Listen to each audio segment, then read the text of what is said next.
Hi friends, ఈరోజు సింపుల్గా టేస్టీగా చికెన్ కర్రీ ఎలా చేయాలో చూద్దాం ఫ్రెండ్స్. ముందుగా కడాయి పెట్టుకొని అందులో ఆయిల్ వేసుకోవాలి, ఎండుమిర్చి వేసుకోవాలి, జీలకర్ర వేసుకోవాలి, లవంగాలు వేసుకుందాం ఫ్రెండ్స్. తర్వాత పచ్చిమిర్చి, ఉల్లిపాయలు వేసుకోవాలి.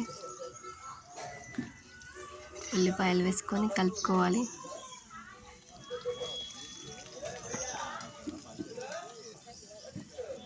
పసుపు వేసుకోవాలి.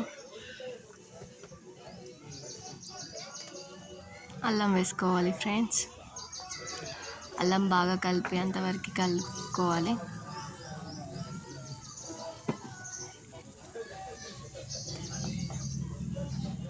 తర్వాత చికెన్ వేసుకుందాం ఫ్రెండ్స్.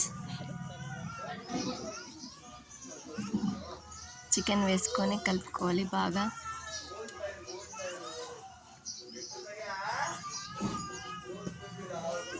కలుపుకొని మూత పెట్టుకుందాం ఫ్రెండ్స్.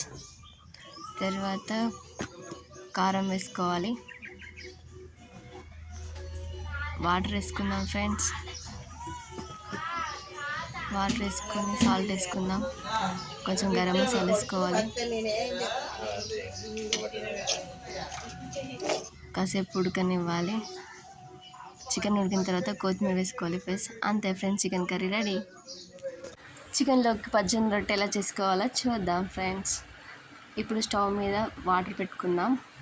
నీళ్ళు వేడైన తర్వాత వేడైన నీళ్ళని పిండిలో కొంచెం కొంచెం వేసుకుంటూ కలుపుకోవాలి. ఒకేసారి బాగా పోసుకుంటే పిండి మెత్తగా అవుతుంది. అందుకని ఇలా కొంచెం కొంచెం వేసుకుంటూ కలుపుకోవాలి.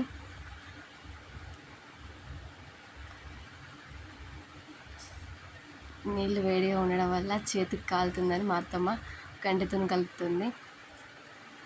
ఇలా కొంచెం కొంచెం తీసుకొని ముద్దలా చేసుకొని చపాతీ చేసుకోవాలి. మా అత్తమ్మ చపాతీ చేతుల మీదనే సగం చేస్తుంది ఫ్రెండ్స్. నాకైతే జొన్న రొట్టె చేయడం రాదు. మా అత్తమ్మ చేస్తుంటే చూసి నేర్చుకుంటున్నా. మీరు కూడా ట్రై చేయండి. మెల్లిమెల్లిగా చేసుకోవాలి, లేకపోతే జొన్న రొట్టె విరిగిపోతుంది. పెద్దవాళ్ళు చాలా మంచిగా చేస్తారు. నాకైతే చేయడం రాదు. చపాతీ చేసిన తర్వాత దాన్ని మెల్లగా తీసుకొని పెనం మీద వేసుకోవాలి. విరిగిపోకుండా చూసుకోవాలి. చపాతీ కొంచెం వేడైన తర్వాత ముందుగా వేడి చేసి పెట్టుకున్న నీళ్ళను అందులో ఒక క్లాత్ వేసుకొని వన్ సైడ్ రుద్దుకోవాలి. ఇలా నీళ్ళు రుద్దుకోవడం వల్ల చపాతీ బాగా పొంగుతుంది. మెల్లగా తిప్పుకోవాలి, లేకపోతే విరిగిపోతుంది. చూడండి ఎలా పొంగుతుందో. అంతే, చాలా ఈజీ. మీరు కూడా జొన్న రొట్టె చేసుకోండి. చికెన్ కర్రీలోకి చాలా బాగుంటుంది.